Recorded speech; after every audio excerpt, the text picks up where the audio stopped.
Let's return to This Week in America. Here's your host, Rick Bratton. Welcome back, everybody, coast to coast, This Week in America.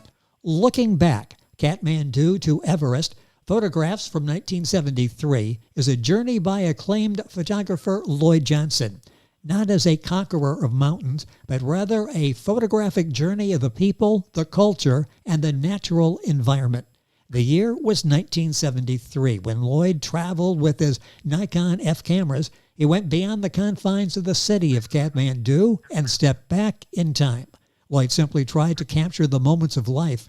The book gives people an opportunity to look back, see what it was like to live as they did for thousands of years. Lloyd Johnson's interest in photography inspired during the 1960s while living among a community of artists in Sausalito, California. Lloyd was so captivated by this medium of expression that he opened a photographic studio in North Beach, South San Francisco, specializing in interior design and fashion. Still a free and creative spirit, he now resides in Cloverdale, California, where he enjoys photography, gardening, and winemaking. It's being called a rare work of art, with each photograph an artistic masterpiece that speaks to the heart. Looking Back, Kathmandu to Everest, photography, photographs from 1973, by the way, featured at the 2024 Printers Row Lit Fest in Chicago, and photographer Lloyd Johnson, our guest on This Week in America. Lloyd, welcome to the program. A pleasure to have you with us. Yeah, thank you, Rick. What a wonderful job you've done with this. And we feel when we look at this like the world has slowed down a little bit. We're going back to a simpler time and enjoying a way of life that doesn't exist anymore. Where did the idea come from? What was the inspiration to do this looking back? I just came about it through a friend who kind of suggested that I go there and maybe catch it before it changed. And so I just gathered up some gear from the North Face, who I was working with at the time, and went there, and didn't expect anything until I arrived, and kind of winged it from there on out. Do you find it sometimes work best like that when you don't have really expectations or a rigid plan in your mind? You just sort of let it happen, evolve once you get there, and you have a chance to navigate the circumstances. Yeah, I was just taken by the entire scene, from Kathmandu to the trek on the way to Everest. It took about 3 weeks. And we follow along with Lloyd and it's so well documented. A piece of art. I mentioned that one of the reviews says that. In fact, a number of the reviews will say that it's a piece of art, and it really is. The book is Looking Back, a book available at norfolkpress.com. We'll have a link on our website, norfolkpress.com, to get a copy of the book. Tell me about the title, Looking Back. That sort of describes the essence of the book, doesn't it? Yeah, well, When I arrived, I thought, well, I don't want to do anything with this. I mean, I looked at it and I felt what I felt through the experience, and I figured, why do I want to expose anything that's so natural and content in its own place? Yes. So I just put everything away and just let it age, just like wine. Well, that's interesting because the original thought was what, as I understand, you were going to come back and publish, get the book together, get it out there. And it took a number of years to do that. Talk about what went through your mind as you were going through whether or not you were going to do the book, and then the decision to actually share it with everybody. Well, my land partner kind of encouraged me to do something with it, and I had slideshows that I showed the book to, and people liked it, and so she says, "Why don't you do a book?" And I thought, well, there's a lot of it I forgot, and yet a lot of it's still in good memory, so I'll give it a try. So I put it together and went to my publisher, Charles Cunningham at Norfolk Press, and showed him the images, and he says, "Well, why don't I do a book? I'll put it together for you." So I wrote the narrative. Yes. Tried to remember is what I could have. I don't know what I went through, but it took me back 40 years. And the book is available at norfolkpress.com. Again, we've got that a link on our website, so you can go there and link on to get a copy of the book. The book is looking back, Kathmandu to Everest, photographs from 1973. Lloyd Johnson is with us on the program. Lloyd, talk about the decision to go to Nepal and what you were looking to achieve. Why Nepal, and what were your goals going in? And I just, the thought of Everest, and it just seemed to be a highlight of what I could do photographically, and I took a chance at it, and somebody helped me go. And I mean, it was a journey itself. It's 3 weeks of uphill and downhill. It's a struggle if you're not used. Yeah, did you have some special training you went through, a workout routine to get ready for this? Whoop. For about a week and a half until I got used to the climb.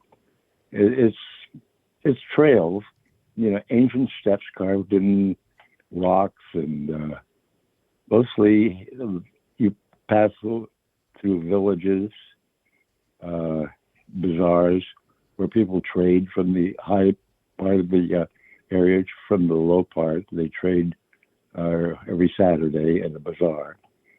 A lot of people fly into Lukla Airport so they don't have to do the arduous trek.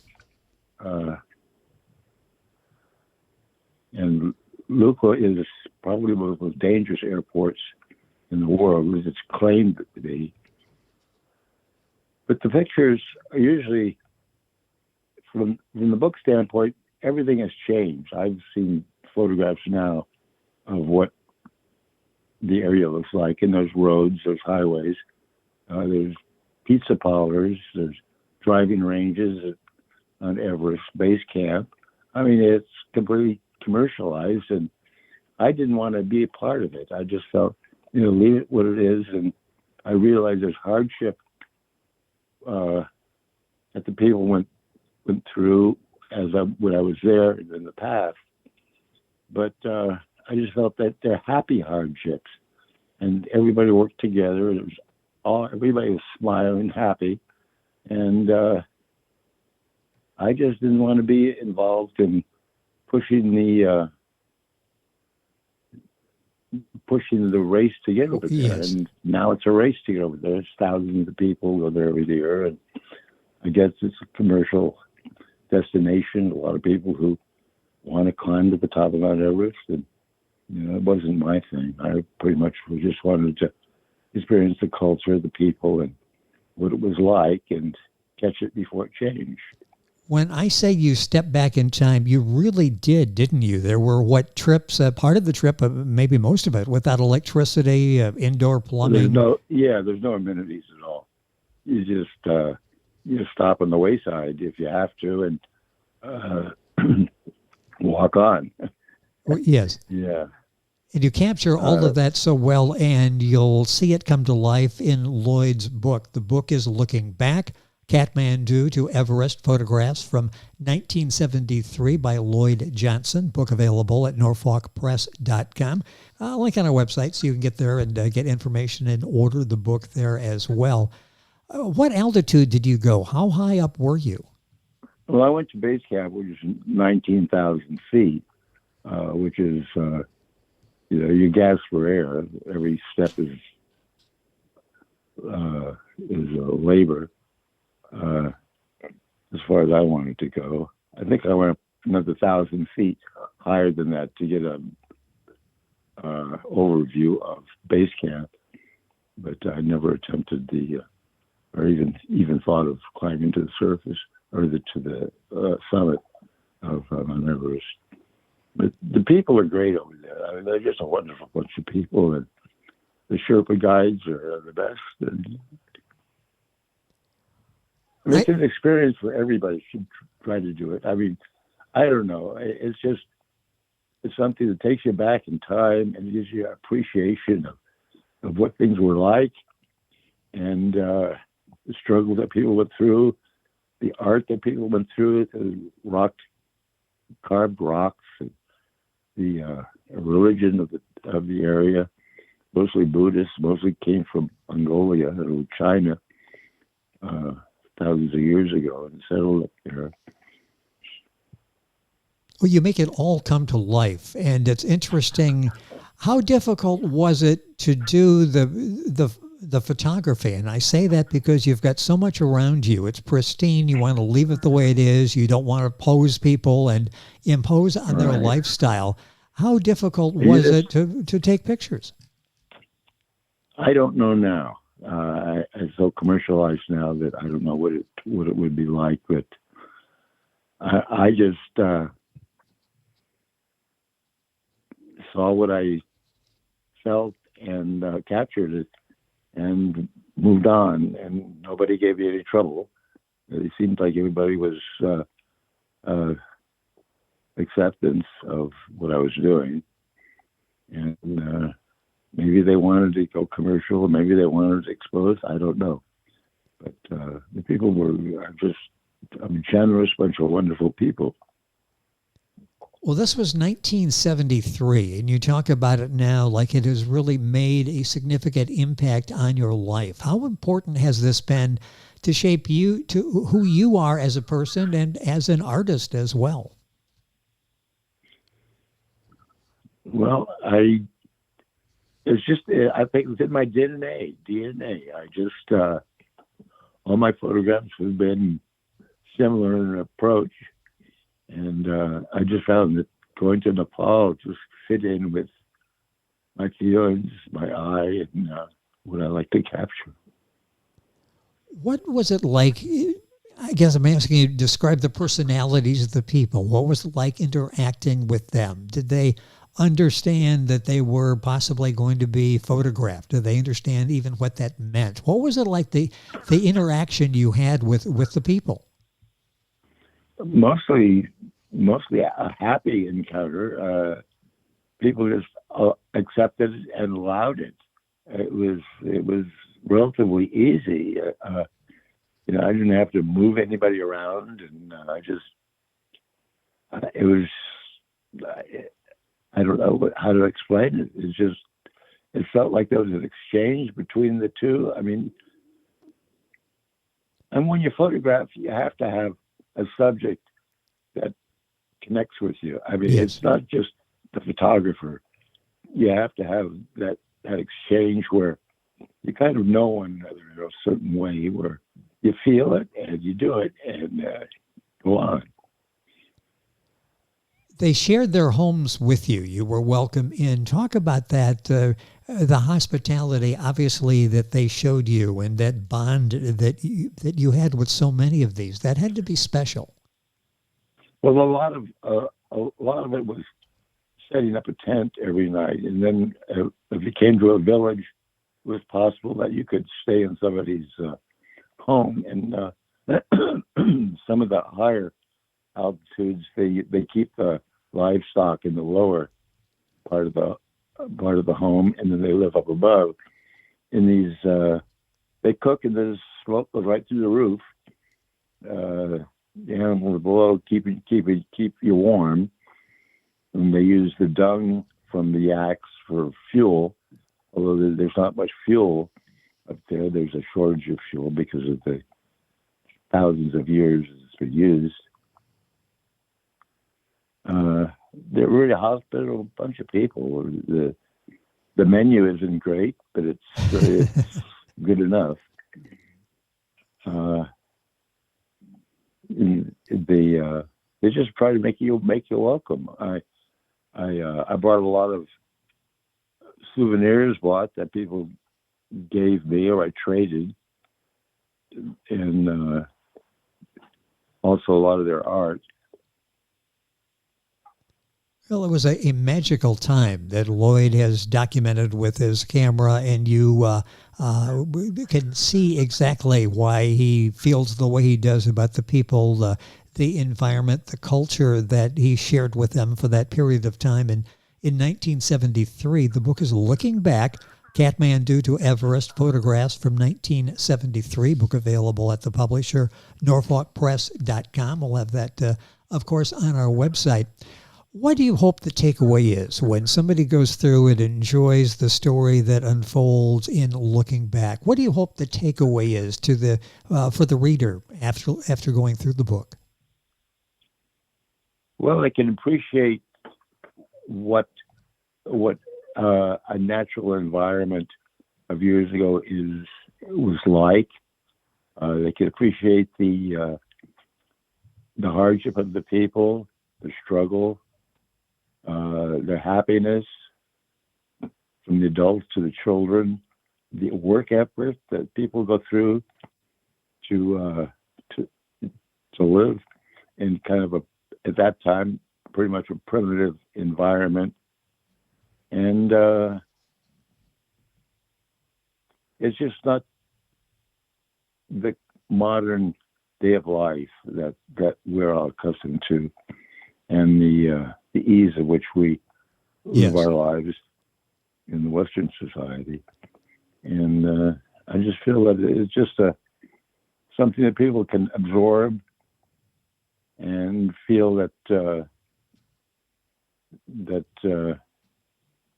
was something to be said about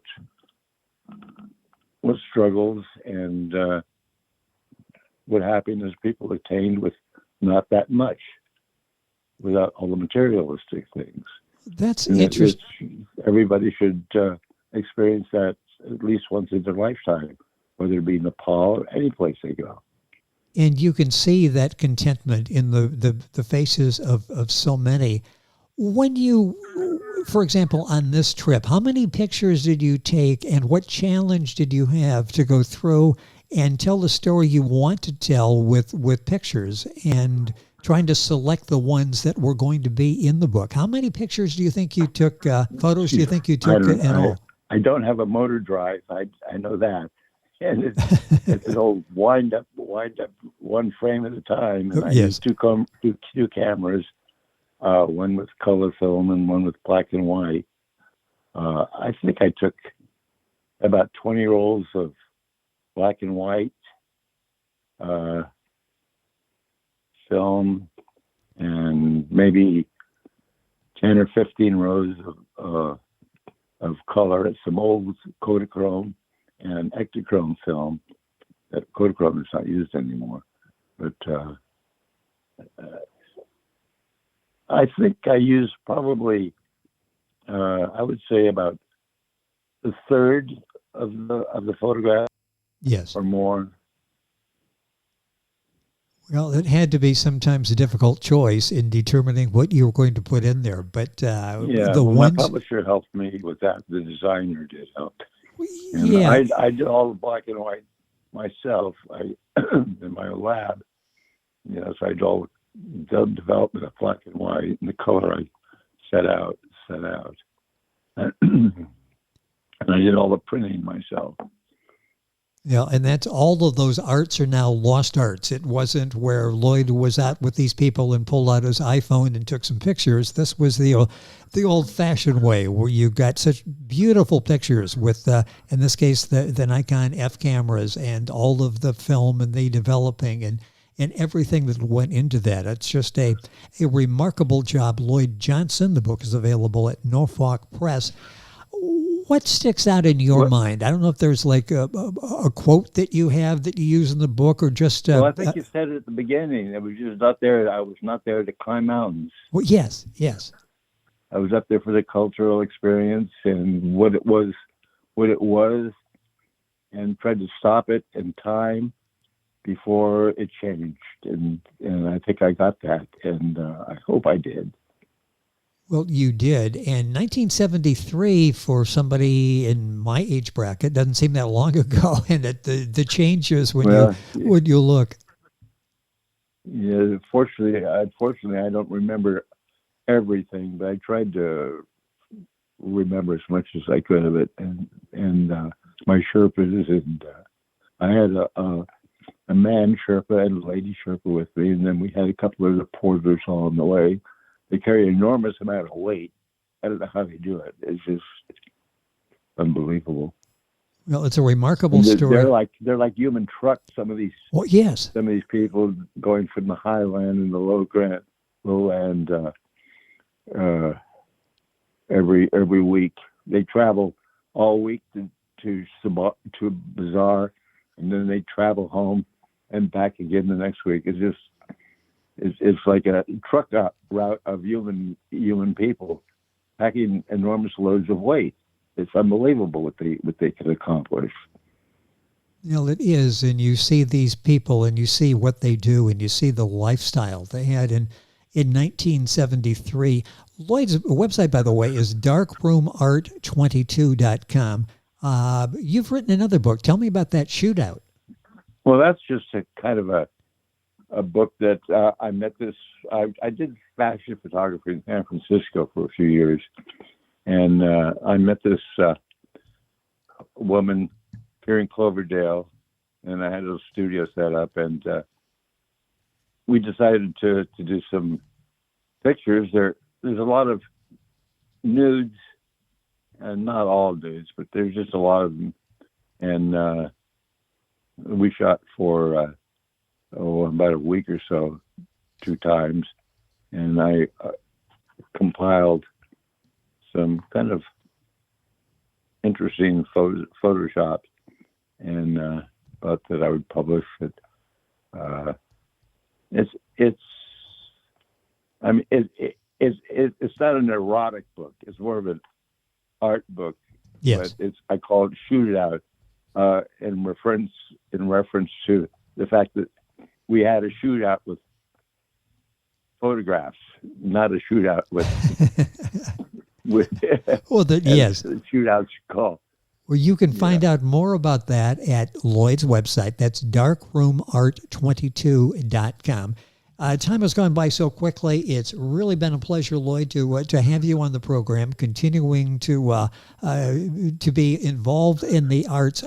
How active are you now? What are you working on? Well, I'm working on rebuilding my my darkroom that the storm last year caved the ceiling in and practically destroyed my darkroom. Oh, so wow. I'm putting it back together again, and I think I'm going to do some more interior design photographs in large scale with nature pictures, which I've got a collection of. Oh, very I'm nice. going to work on that, and I'm going to try to market this book Shootout through Norfolk Press as well. Well, and that's the place where you want to go to find out about looking back, and hopefully there soon, darkroomart22.com. So you'll find... Yeah, that's my website through Norfolk Press. People can look at see some of my images there. There's a lot of nature stuff there. I'm kind of involved in the environment as much as I can be. It just needs to be observed and protected. Yes, and that was in your thoughts as you were going through the 1973 and what you went through there, and trying to help preserve this and honor and respect what you were seeing, and now showing to us years later. Looking back, Kathmandu to Everest.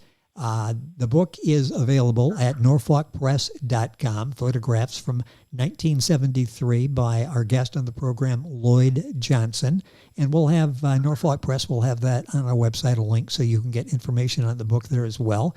We'd like to thank Reader's Magnet, the self-publishing and marketing company, for arranging our conversation today. Lloyd, it's been a pleasure. Thank you for spending some time with us. Excellent job on looking back. Thank you for being with us on the program. Okay, thank you, Rick. It's been a pleasure for me to have the opportunity to, and thank you very much. Well, I love your passion and enthusiasm and your work. It is a work of art. I said one review calling it a rare work of art, with each photograph an artistic masterpiece that speaks to the heart, and it will be featured at the 2024 Printers Row Lit Fest in Chicago coming up here in October.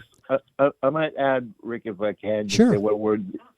Any images that are in the book are available through Norfolk Press. They can be reprinted, and people can order any images that they wish to if they find that they would like to have any. That is good because nobody wants to rip it out of the book. So this is good that we can go ahead and order this and place it in our home. So all this available at norfolkpress.com. You're listening to This Week in America, and we're back on today's program right after these messages. This Week in America is online. You can visit our website, thisweekinamerica.us. Scott Pinkerton, associate producer of This Week in America. Jay Anderson, segment producer. Ben Watson, webmaster. Otto Bechet, director of engineering and TV production. This Week in America produced and is a trademark of Blue Funk Broadcasting, LLC.